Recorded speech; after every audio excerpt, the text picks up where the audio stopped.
नमस्कार दोस्तों, ज्ञान सरिता में आपका स्वागत है। मैं आकाश मिश्रा। मित्रों, इस समय भारत और कनाडा के रिश्ते लगातार खराब होते जा रहे हैं और इसका कारण है कनाडा के प्रधानमंत्री जस्टिन ट्रूडो का खालिस्तान समर्थक होना। आप जानते हैं कि कुछ पंजाबियों का एक संगठन है जो खालिस्तान समर्थक अलग खालिस्तान बनाने की मांग करते हैं, यानी हमारे भारत के पंजाब राज्य को काटकर अलग खालिस्तान बनाने की मांग करते हैं। और ये सारे संगठन कनाडा में ही बेस्ड हैं, यानी ये सभी लोग कनाडा में ही रहते हैं।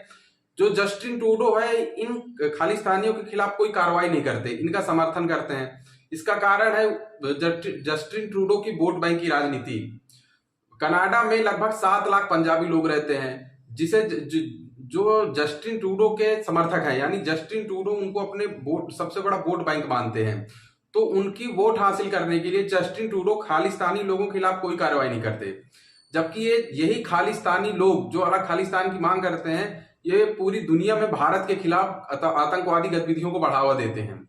ये ब्रिटेन में, अमेरिका में, ऑस्ट्रेलिया में कई बार हमारे दूतावास को टारगेट कर चुके हैं। कभी झंडा उतारने की कोशिश करते हैं तो कभी आग लगाने की कोशिश करते हैं। लेकिन जब भी भारत सरकार कनाडा सरकार के खिलाफ, इन खालिस्तानियों के खिलाफ कार्रवाई करने के लिए जोर लगाती है या मुद्दा उठाती है खालिस्तानियों का, तो कनाडा के प्रधानमंत्री अभिव्यक्ति को स्वतंत्रता का नाम देकर इससे बच जाते हैं। यानी जो जस्टिन ट्रूडो है, ये खालिस्तानियों के खिलाफ कोई कार्रवाई नहीं करते हैं। कनाडा में पार्षद से लेकर संसद भवन तक कई बड़े खालिस्तानी नेता जो है राजनीति में हैं, जो जस्टिन ट्रूडो के समर्थक हैं। अभी आपने देखा होगा कि जब G20 सम्मेलन हुआ तो जस्टिन ट्रूडो भारत आए थे, और भारत कनाडा से इस बात के लिए हमेशा खफा रहता है कि वो हमारे खिलाफ जो गतिविधियां करने वाले आतंकवादी हैं उनके खिलाफ कोई कार्रवाई नहीं करता।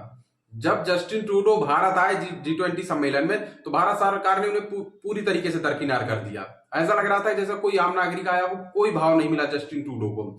और संयोग से जस्टिन ट्रूडो का यहाँ पर विमान भी खराब हो गया, तो 3 दिन तक जस्टिन ट्रूडो भारत में फंसे रहे। तब भारत सरकार ने और भी ज्यादा इग्नोर किया जस्टिन ट्रूडो को।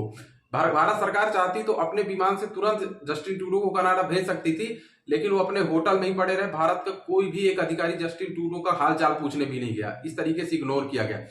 इससे पूरी दुनिया की मीडिया में जबरदस्त बेइज्जती हुई कनाडा के प्रधानमंत्री की, और होनी भी चाहिए। जो व्यक्ति खुलेआम आतंकवादियों को बढ़ावा देता है, एक सरकार का प्रमुख होने के बावजूद आतंकवादियों को बढ़ावा देता है, उसकी दुर्गति तो यही होगी। कनाडा की मीडिया में भी जस्टिन ट्रूडो की खूब किरकिरी हुई। अब इसके बाद जब जस्टिन ट्रूडो अपने देश पहुंचे, तो वो भारत सरकार से पर्सनली मोदी जी से खफा होकर अपने संसद भवन में ये घोषणा की या ये आरोप लगाया भारत सरकार पर कि वो हमारे यहाँ आतंकवादी गतिविधियों को बढ़ावा दे रही है, यानी हमारे लोगों को टारगेट कर रही है। इसलिए उसने भारत के एक राजदूत को अपने यहाँ से निष्कासित कर दिया, यानी कनाडा से निकाल दिया। भारत ने कनाडा के प्रधानमंत्री के सारे आरोपों को गलत बताया, और भारत ने बदले में कनाडा के राजनयिक को निकाल दिया है। उसको 5 दिन के अंदर भारत छोड़ने का आदेश दे दिया गया है। यानी अब भारत और कनाडा के रिश्ते जबरदस्त रूप से खराब हो चुके हैं। और ये जो रिश्ते खराब कर रहा है कनाडा भारत से, इससे कनाडा को क्या मिलेगा? आखिर वो जो खालिस्तानी लोग हैं, वो ऐसा कनाडा को क्या दे देते हैं जिनके लिए वो भारत से रिश्ते खराब कर रहा है? वो पाकिस्तान और चाइना की फंडिंग में पलने वाले लोग हैं। जो खालिस्तानी लोग हैं, उन्होंने कनाडा में कोई बहुत बड़ी इंडस्ट्री तो सेट नहीं कर रखी है, कोई ऐसा बिजनेस तो शुरू नहीं कर रखा कि जिसके बिना कनाडाई लोगों का भला नहीं होगा।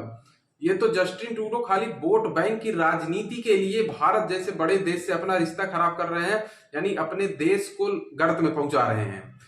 अब भारत सरकार जो है, इसलिए कनाडा सरकार से लगातार दबाव बनाए हुए, क्योंकि ये जो खालिस्तानी है, इनका आतंक लगातार बढ़ रहा है। इस रिश्ते के खराब होने की शुरुआत इस साल के जून महीने से हुई। एक बहुत बड़ा खालिस्तानी नेता था, हरदीप सिंह निज्जर। उसकी हत्या ब्रिटिश कोलंबिया कनाडा में सरेआम हो गई। इसके अलावा एक अवतार सिंह नाम का खालिस्तानी नेता था, जिसे ब्रिटेन में मार दिया गया जून में ही, और मई में लाहौर में एक खालिस्तानी नेता को मार दिया गया, सरेआम मारे गए।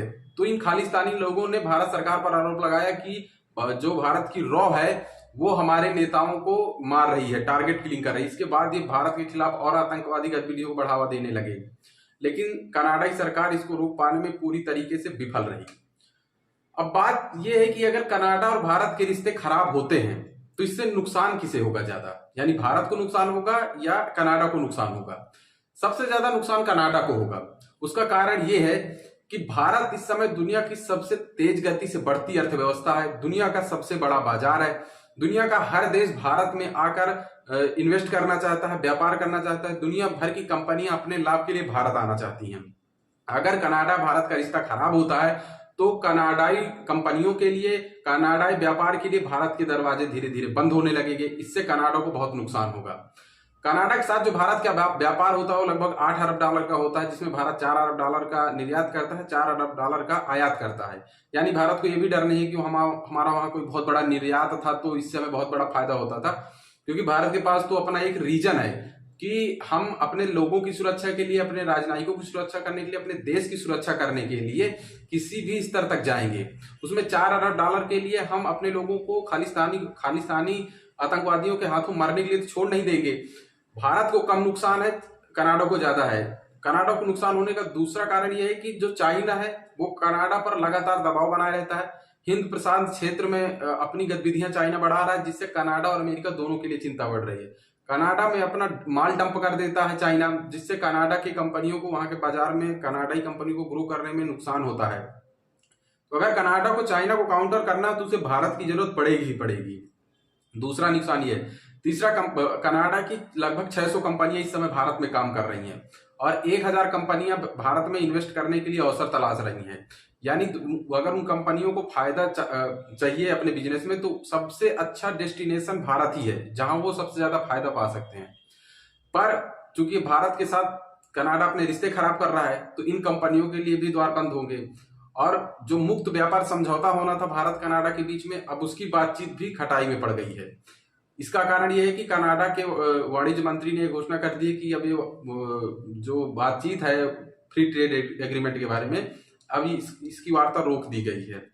इससे भी कनाडा को ही नुकसान होगा, क्योंकि कनाडा की इकोनॉमी इस समय 1.7% की दर से बढ़ रही है और जो धीरे धीरे नीचे ही आएगी। अगर कनाडा को अपनी इकोनॉमी ऊपर ले जाना है तो उसे भारत जैसे सबसे तेज बढ़ती अर्थव्यवस्था के साथ रिश्ते कभी खराब नहीं करने चाहिए। तो मित्रों, कुल मिला के बात यह है कि अब देखना यह होगा कि ये बात जस्टिन ट्रूडो को समझ में आती है कि नहीं आती है, कि खालिस्तानियों का समर्थन करके उसे कुछ भी नहीं मिलने वाला। एक देश के रूप में उसे भारत के साथ अच्छे संबंध रखने चाहिए। तो ये तो आने वाले समय में पता चलेगा कि जस्टिन ट्रूडो समझते हैं कि नहीं समझते हैं, या फिर जब जस्टिन ट्रूडो हटते हैं प्रधानमंत्री के पद से, क्या तभी भारत और कनाडा के रिश्ते अच्छे होंगे? ये तो आने वाले समय में पता चलेगा। लेकिन भारत सरकार ने जो अपनी एग्रेसिव विदेश नीति की पॉलिसी बना रखी है ये बहुत जबरदस्त है। हमारे लिए, हमारे हितों से ज्यादा बढ़ के कोई नहीं है, हमारे राष्ट्रीय सुरक्षा से ज्यादा बढ़ के कोई नहीं है। तो भारत सरकार ने बहुत अच्छा कदम उठाया है कि काउंटर अटैक में कनाडा का जो राजनयिक था उसे निष्कासित कर दिया है।